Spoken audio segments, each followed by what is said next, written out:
Hello, TJ and West Middle School and East Middle School students and parents. I think I hit up all my schools that I teach at. I am back at my podcast studio to give you another update on some things going on. And I wanted to kind of clarify some information because there's been a lot of questions thrown my way in the last couple of weeks about information that parents and students are curious about and things I think they're a little confused about that I'd like to provide some clarification on. So, I'm in my studio because I can share my computer screen here, so I'm going to take a minute and show you what's been going on and what you can expect. So each week, I actually go through and I provide Zoom links to your student for your lessons so that they can actually get into the lesson for that week. I also am providing them a Zoom schedule so they know when their lesson is and when to sign into that Zoom link. There's still a lot of confusion about the Zoom link. Again, just a reminder, the Zoom link is for the entire day. So everybody who's on Tuesday's lesson group has one link to the entire day. And so what happens is everybody uses the same Zoom link. So when your son or daughter or your student is done, they're going to leave, but another student's going to enter using the same Zoom link. I have had parents ask me that they've had students come in and they're waiting in the waiting room. If you're doing that, it usually means that I'm wrapping up the previous lesson and I'm moving on to the next one. Now, there's a lot of questions about what do I do if I can't show up at that time. To clarify some information, first off, I've had students say, well, between I think 12 and 12:30 it is their lunch time. I get it. I understand. Mr. Chrisman doesn't get lunchtime. This is the if I do, it's my break during the day, and it's very brief, if ever that. Most of these other slots I have are meetings that I'm going to. But if you have lunch, so here's how you handle that. So I'm just giving this as an example. If I'm a student in the 12 to 12:30 time slot in this week, what would happen is I would go to my Zoom lesson with Mr. Chrisman, and then at the 12:30 to 1 slot, where I would normally have a class here, I would let that teacher know, hey, I had a lesson at 12 to 12:30.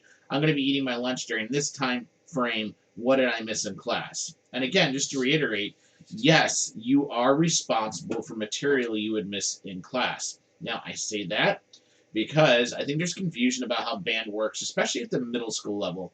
It doesn't quite work this way at the elementary level, but it does in the middle school level. If students have lessons, they miss their class and they go to the band room and take lessons. So we're treating our band Zooms the same way. They are leaving the classroom, and I put that in quotes because in the physical classroom, they would actually physically leave the classroom and go to their lesson. But here's the caveat: whatever class they're missing, they're responsible for making that work up in the classroom. Okay, so if they miss science, they have to make that science class work up. There's a lot of confusion about that. Yes, they are still responsible for that work. That's why we're having students do it at home, because it's asynchronous and it should be pretty easy to catch up on or get back into the swing of those classes. So again, just trying to clarify so students can kind of understand what's going on. I've also had questions about, hey, yes, I'm responsible for that work, but what if it's a really important class and I need to be there? I actually understand that. I have had three children of my own. Two of them took AP classes. If you don't know what AP is, it's advanced placement in high school, and things are insane in AP classes. So I get it. I understand. Education has to come first. If that's the case, contact me and let me know, and we'll figure something out. Either we'll figure out another time that day if we can, or if we can't, I'm going to give them another option here, which I'll show you in a minute, which is to do a makeup lesson that week. Okay? So I'm trying to offer up ways for students to have these lessons done and to do these lessons. I am concerned there are some students who have still not even checked in with me, meaning that they haven't even had their first lesson with Mr. Crispin yet. We are 6 weeks in to school. That concerns me. I'll tell you why that concerns me. Band is a grade. Let me say it again, because I know a lot of people don't understand this. Band is a class. It's a grade. You get graded for it. There's not much to it this year. You're just going a half-hour lessons once a week. But it is a grade, and I don't want it to start affecting some students' grades or their GPAs because they didn't go to their band lesson. It's a requirement, it's an expectation if you're doing band this year that you're going to a lesson. If that's something you can't do, because you're too panicked at home or things, are just too crazy. And I get it. I understand that. Then maybe this is not the year to be taking band. I don't know. I'm not quite sure. I don't know everybody's individual situations. But if that's the case, we need to have that discussion. There's just a few students, but some haven't checked in with me. Now, on the flip side of that, I will say this. I've had a great time working with your students. Some of your students are making great strides. I mean, they are really doing really well. I think a lot of the students that I have that are taking one-on-one lessons with me, they're making not only great strides, but I think they're doing a great job at one-on-one lessons, which sometimes can be difficult, especially through a computer screen. I think you're doing a really good job, so you should be proud of them of that. Pat them on the back and say, hey, you're doing a great job if they've been to all their lessons and if they're doing really well and you hear them advancing. On the flip side of that, too, parents at home, your student needs to practice. Make sure you're giving them some space to pick up the instrument and practice on their own. Whether that be a one block on a Saturday for a full hour, or whether you're giving them 10, 15-minute blocks a day, that's up to you.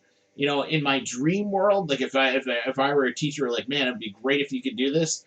It really should be a half hour of practicing every day. If it's not that, I get it. Things are not normal, and that's okay. That's what I'm suggesting to students. 10 to 15 minutes a day would be good, or one big chunk of an hour of practicing on a weekend would also work. So, again, I'm trying to offer some helpful suggestions, things I can do to help support your student at home, or ways that you can support your student at home as well.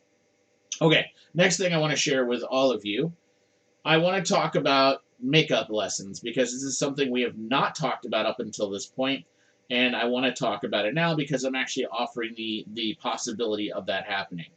So now in all your Google Classrooms, and I'll show you the other ones here in just a minute, the second tab down, so Contacting Mr. Chrisman is the first tab, the second tab down is Makeup Lessons. And I want to bring this up because I've had students who couldn't make a lesson, whether they had a doctor's appointment or something was going on, or they just couldn't make the lesson. So the first thing you're going to do, if you missed a lesson or you can't make a lesson, go to the Contacting Mr. Chrisman section. And actually, I've had students, you can see right here, who have done class comments right here. That's fine, okay? Or you can call or text me, remind me on our Remind app, or you can email me. I'm trying to give you as many ways possible as you can to get a hold of me, okay? If I tell you, okay, you missed your lesson, I get it. Here's what I want you to do. I want you to do a makeup lesson. And you only do this if I tell you to do that. Okay, you go to your makeup lessons section, and I will have one for each week. What your child and what the student is going to do is they're going to go to Flipgrid. I don't have that quite up yet. That will happen by probably tomorrow. There will be a Flipgrid video that they are going to make. There are directions that will go on there. I'm making a direction for the first week, and then I'll just keep reusing the directions every week thereafter.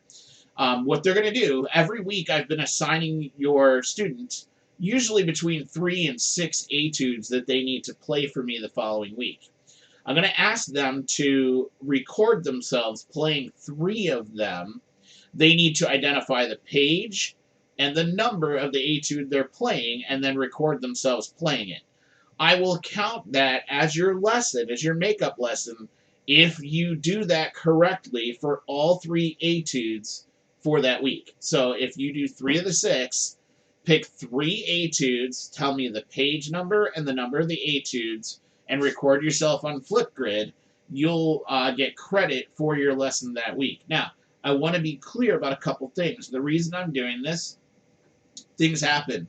I had a lesson the other day. This is a great example where my own camera at school completely cut out. It was not the student's fault, and I just completely lost connection. I felt bad. We had a discussion, and she kind of knew where she was in her lesson, and everything was fine. In that particular case, that's my fault. That's on me. That student, I'm not going to make them make a makeup lesson.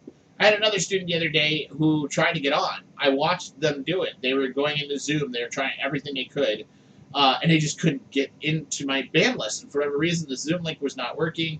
Again, I'm not going to hold your son or daughter or student accountable if the computer is not working for them or if the internet's not working. I have a suggestion for that in just a second, too. I'll talk about it in just a minute.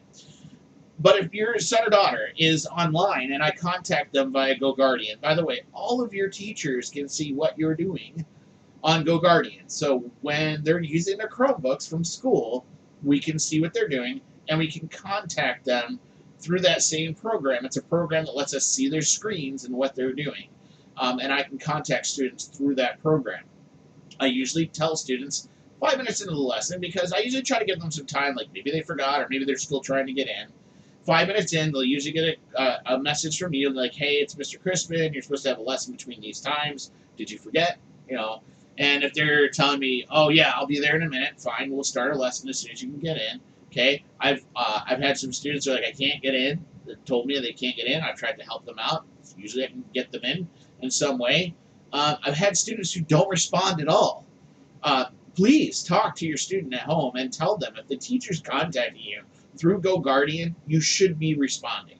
It's something that is an expectation for a school, that you should be responding to the teacher through GoGuardian if they're contacting you to talk to you, because usually that means that we're missing a lesson, and I want to make sure that we're making that up. The makeup lesson is not a, hey, I don't feel like going to lessons, so I'm just going to do the makeup lesson. That's why you need to contact me first. I need to see the reasons why we missed the lesson. If it's a valid, legitimate reason or something happened, and I get it, things happen, we'll do the makeup lesson that way. If it's just I don't feel like doing a lesson this week, that's kind of a different scenario, and we need to talk that out, and I need to find out what's going on with that student. And we really need to have a rational discussion about what's going on and why, what's happening at home. So these are all things I want you to kind of consider as we get into further in. The second quarter, we're going to be coming up to the halfway point of the second quarter, just before the holiday break. Now that's for my middle school students. For my elementary students, if you haven't figured it out yet, we're doing trimesters this year. It's something a little bit different. That's a different bear, and my TJ students, you can just ignore that whole previous section here. Okay, last thing I want to talk about before I let you all go and I go make my Flipgrid videos. Chromebooks. Parents, if you're not aware, maybe students, you might not be aware either. Chromebooks require constant updates, and usually about once a week, sometimes more often than that, Google is dropping a new update to the Chromebooks. That's the operating system of the Chromebook is getting operated on. If you never shut off your Chromebook and restart it, it usually does not update on its own. Let me say it again, because generally this is a rule. If your student does not often shut off and turn off their Chromebook completely and let it update and turn it back on, it will not update. So when you turn it back on, what it does is it automatically connects to the internet. It looks for the version of Chrome that you're using. If it's not the most up-to-date version, it will automatically update within the first 5 minutes of you turning the Chromebook back on. Now, students leave their Chromebooks on continuously, never turning it off, but just closing the lid of the Chromebook. By the way, closing the lid does not turn it off. They generally don't update unless you open it up and it comes up with a pop-up that asks you to update. So please make sure you're updating your machines. I say that because we had a couple Zooms this week that didn't occur because students had not updated their Chrome OS, their operating system on their Chromebook. And Zoom and Chrome work together hand in hand, and when one updates, so does the other, and the old operating system won't work with the new Zoom links. If that kind of makes sense, I hope that makes sense to people. You need to make sure you're updating your Chromebooks. If you're not doing that, please make sure you're taking an opportunity to do that. My last and final thoughts, it's a tough season right now. I get it, between Thanksgiving and the holiday break is like the toughest time of year to try to carve out time to try to find things to get things done. I get it. Keep encouraging your student at home. I keep trying to encourage students at school. They really are doing a spectacular job at something that is very difficult to do online. Keep encouraging them. I highly suggest, if you can, have an at-home concert. Have them play a couple etudes for the family, friends, whoever. You record themselves, put themselves out on Zoom playing, put them up on YouTube playing, whatever. But anything they can do to play, to show other people what they're doing, I highly encourage it. Only because, our opportunities to do public performances are just not going to happen this year. So, anytime they can play for others is a good time for them. I don't know about them, but I love having an audience in front of me. Even though it makes me nervous as all get out, I'll tell you right now, I get as nervous as they do in front of an audience. But at the same time, it's kind of a weird thing. I like getting in front of an audience, so I get nervous too, and it makes me go crazy too. But it's good for them to get in front of an audience and play. So I highly encourage you to encourage those opportunities at home to play.